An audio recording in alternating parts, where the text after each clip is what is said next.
The Dauntless glided through the infinite black, its steel hull barely illuminated by the dim starlight of the fringe systems.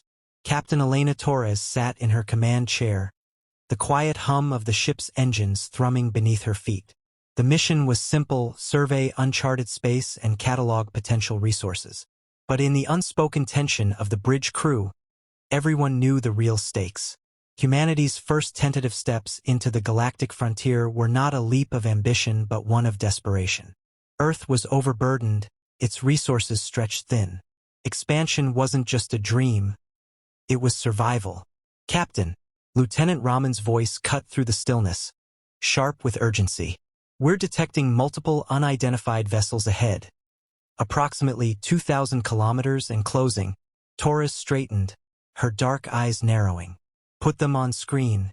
The image that flickered onto the main display sent a chill through the room. The ships were sleek and predatory, their dark hulls gleaming with the reflections of nearby stars. They moved in a tight, deliberate formation, like wolves stalking prey. "Energy signatures suggest advanced weaponry," said Commander Patel, the ship's tactical officer. "Their propulsion tech. It's leagues ahead of ours." A silence settled over the bridge, heavy and suffocating. This was humanity's first close encounter with extraterrestrial life, and the implications were clear. These weren't explorers or diplomats. They were hunters. "Open a channel," Torres ordered, her voice steady despite the knot tightening in her chest. The communications officer nodded, working quickly at their station. A moment later, static crackled through the speakers, followed by a guttural, growling voice that sent shivers down everyone's spines. "You trespass in Garathian hunting grounds," the alien voice declared. "You are prey. Prepare to be culled." The weight of those words crashed down on the crew. Prey. The Garathians had sized them up and found them lacking, weak, inferior, expendable. Torres's mind raced. They were outmatched in both numbers and technology. A direct confrontation would be suicide.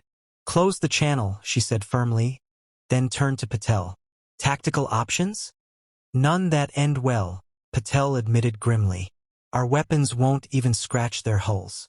Our best bet is to run, but even that's not an option," Torres interrupted.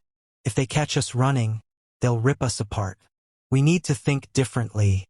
The Garathian ships began their approach, forming a predatory semicircle that boxed the Dauntless in. Alarms blared across the bridge as energy spikes indicated weapons locking onto them. "Raman," Torres said, her voice low and commanding. "What's in the system? Any celestial bodies we can use?" "There's an asteroid field about 500 kilometers to starboard," Raman replied. A plan began to form in Torres's mind, one that was equal parts desperation and ingenuity. "Set a course for the asteroid field. Full speed." Patel hesitated. "Captain, if we enter that field at this velocity, we'll be dead anyway if we don't," Torres snapped. "I need options, not hesitation. Make it happen." The Dauntless surged forward, its engines roaring to life. The Garathians followed, their ships moving with a predatory grace that belied their lethal intent. The asteroid field loomed ahead, a chaotic expanse of tumbling rocks and jagged debris. Torres gripped the armrests of her chair, her heart pounding. "Helm, plot a course through the densest part of the field. Keep our profile as narrow as possible." The Dauntless plunged into the asteroid field, its shields flaring as debris glanced off its hull. The Garathian ships followed, their more advanced shields easily deflecting the smaller rocks. "Now," Torres muttered, leaning forward, "let's see if you're as arrogant as you look." "Deploy drones," she commanded. Small, agile drones launched from the Dauntless, scattering into the asteroid field. Equipped with basic explosives, they weren't meant for direct combat but could trigger chain reactions in the unstable debris. "Detonate on my mark," Torres ordered, watching the tactical display as the Garathian ships closed in. The lead Garathian vessel fired, a searing bolt of energy streaking past the Dauntless. It missed, but only barely. "Mark!" The drones exploded, sending a wave of shrapnel and debris cascading through the field. Massive asteroids fractured, their momentum sending deadly fragments hurtling into the pursuing ships. The Garathians hesitated, their formation breaking as they struggled to avoid the chaos. One ship, its shields overwhelmed, was struck by a massive chunk of rock and spiraled out of control before detonating in a fiery explosion. "Status!" Torres demanded. "They're retreating," Patel exclaimed, disbelief coloring his voice. "We did it." The bridge erupted into cheers, but Torres remained stoic. This wasn't a victory. It was survival, and it had come at a cost. They had escaped, but the message was clear. Humanity was weak, and in this galaxy the weak were prey.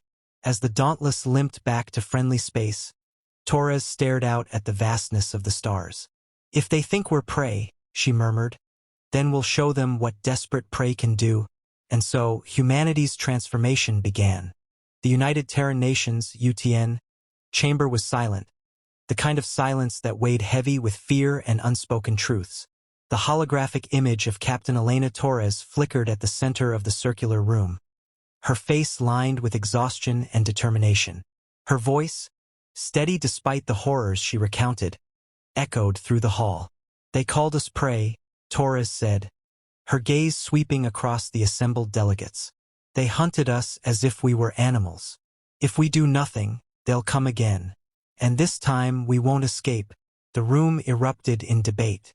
Some voices clamored for isolation, for retreating to the safety of Sol and sealing off humanity from the galaxy. Others argued for immediate retaliation, for striking back at the Garathians with everything they had. Torres stood silently, letting the storm rage. She had already made her choice.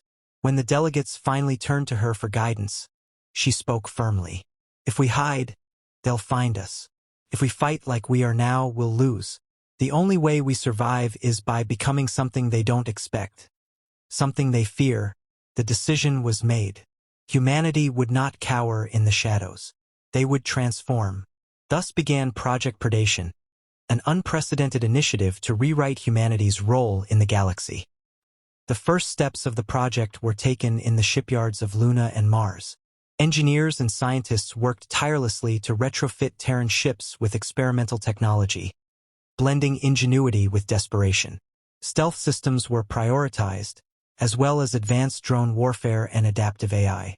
Humanity couldn't match the raw power of the predatory species, but they could outthink them. Admiral Elaine Morris, head of the newly formed Terran Defense Command, was blunt in her directives. "We're not building a fleet to win open battles. We're building a fleet to strike from the shadows and make them regret underestimating us." Meanwhile, Terran diplomats scoured the galaxy for allies among the oppressed. The Vexari, a diminutive and peaceful species enslaved by the Garathians, were the first to answer the call. Their bioengineering expertise, long used to serve their masters, now became a weapon of liberation. In secret meetings, the Vexari provided intelligence on Garathian fleets, tactics, and weaknesses. The first strike came 6 months later. A newly equipped Terran strike force, led by the frigate Resolute, infiltrated a Garathian hunting world. The mission was audacious: free the thousands of enslaved Vexari held there and cripple the local fleet. The Terrans used their new stealth systems to bypass planetary defenses and unleashed a coordinated attack with pinpoint precision. Explosions lit up the night sky as Terran drones swarmed Garathian ships, exploiting every vulnerability. On the ground, Vexari prisoners were freed, their faces lighting up with hope as they saw their liberators. The mission was a success, but it came with a price. Nearly a third of the Terran force was lost in the assault. Yet their message to the galaxy was clear: humanity was no longer prey. Back on Earth, Torres watched the footage of the strike, her heart swelling with pride and grim determination. The Garathians would retaliate, but humanity was ready. The predators of the galaxy had awoken something new, a species that refused to die quietly. The spark of defiance had been lit, and it was only the beginning. The Garathians were enraged. News of the Terran raid on their hunting world rippled across the galaxy, casting a shadow of humiliation on the empire that prided itself on dominance. To the Garathians, strength defined existence, and the idea of prey fighting back was an insult that could not go unanswered. At the Predators' Council, a gathering of the galaxy's most powerful species, The Garathian overlord Vrax Theric slammed his clawed fist onto the circular table. These humans have defied the natural order. They must be extinguished, or they will embolden others. The other predators, including the reptilian Krillic warlords and the insectoid Syndrian hegemony, regarded the Garathians with a mix of amusement and caution. To them, the humans' actions were intriguing, even if insignificant. They are nothing more than a nuisance, hissed Zeratis of the Syndrians, her multifaceted eyes gleaming. Crush their fleets, burn their colonies, and they will scurry back to their cradle like frightened vermin. But not all predators were so dismissive. Among the council, whispers spread. The humans were different. Their defiance, their audacity, it was something new. The Garathians acted swiftly. A fleet of warships, led by Commander Karak Ven, was dispatched to the outer Terran colonies. Their mission was clear: annihilate any trace of human resistance and remind the galaxy of the Garathians' dominance. On Aerith Prime, one of humanity's newest colonies, alarms blared as the Garathian fleet descended from hyperspace. The colonists, a mix of civilians and militia, scrambled to prepare for the inevitable. Lieutenant Sarah Vega, leader of the local defense force, stood on the hastily fortified walls of the settlement, her pulse racing. "They're not here to negotiate," she muttered, watching the skies darken with the arrival of enemy ships. "We hold them off as long as we can. Evacuation is the priority." The battle was swift and brutal. Garathian warships rained fire on the colony, their advanced weaponry overwhelming the rudimentary defenses. The militia fought valiantly, but it was clear they were outmatched. Vega managed to organize the evacuation of thousands of colonists, but she knew many more would not survive. Above the planet, the Terran fleet arrived too late. By the time Admiral Morris's reinforcements engaged the Garathians, Aerith Prime was already a smoldering ruin. The Garathian fleet retreated, having made their statement. Back on Earth, the loss of Aerith Prime sent shockwaves through the UTN. It was humanity's darkest hour since their entry into the galactic stage. But where the Garathians hoped to sow despair, they instead planted the seeds of resolve. Admiral Morris addressed the Terran military in a somber but determined tone. "We failed Aerith Prime, but we will not fail again. Every loss is a lesson. Every defeat is a step toward victory." In the months that followed, Terran scientists worked tirelessly to analyze data from the battle. The loss taught them critical lessons about Garathian tactics and weaknesses. Project Predation expanded, focusing on new strategies: decentralized command, swarm-based drones, and ship designs optimized for asymmetric warfare. The first prototype of the Apex warship was unveiled, a hybrid vessel built with human ingenuity and alien technology. Armed with cloaking systems, adaptive AI, and a swarm of autonomous drones, it represented humanity's evolution. The Garathians had made a critical error. They thought humanity's resilience would break under pressure. Instead, it hardened into something sharper, more dangerous. For the first time, the predators began to wonder if they were no longer the hunters, but the hunted. The Garathian warlord Karak Ven reclined in his command chair aboard the dreadnought Bloodfang, his sharp claws tapping against the metal armrests. The Terrans had proven resourceful, more so than he'd expected, but they were still prey, cunning animals trying to survive in a galaxy that belonged to predators. His fleet, stationed in the Persa Nebula, waited for orders to strike at another Terran colony. Unbeknownst to Karak, the Terrans had learned the art of hunting from the very predators who sought to destroy them. Deep within the nebula, cloaked in the swirling colors of cosmic dust, the Terran ship Apex lay in wait. Captain Elena Torres stood on the bridge, her eyes fixed on the tactical display. Around her, the crew was silent, tense but focused. "They don't know we're here," Torres said, her voice low, "and they won't see us coming." Admiral Morris's strategy was clear: strike not at the fringes, but at the heart. The Garathians had grown overconfident, believing their power made them invincible. This would be their undoing. The Apex was not alone. A small fleet of Terran ships, all equipped with cloaking systems and carrying advanced drones, surrounded the Garathian dreadnought and its escort vessels. It was a delicate operation. One misstep could spell disaster. Torres turned to her tactical officer. Are the drones in position? Yes, Captain, the officer replied. They've infiltrated the Garathian fleet's formation. Awaiting your command, Torres nodded. Let's remind them what prey can do. Execute. The first explosions ripped through the Garathian formation with surgical precision. The drones, programmed with advanced AI and equipped with EMP warheads, struck at key systems, engines, shields, and weapons arrays. Chaos erupted as the Garathian ships scrambled to respond, their tight formation dissolving into disarray. On the Bloodfang, alarms blared as the bridge crew shouted reports. Shields are down. Engines compromised. We're under attack. Unknown forces. Karak rose to his feet, his eyes blazing with fury. How is this possible? Find them. But the Terrans were ghosts.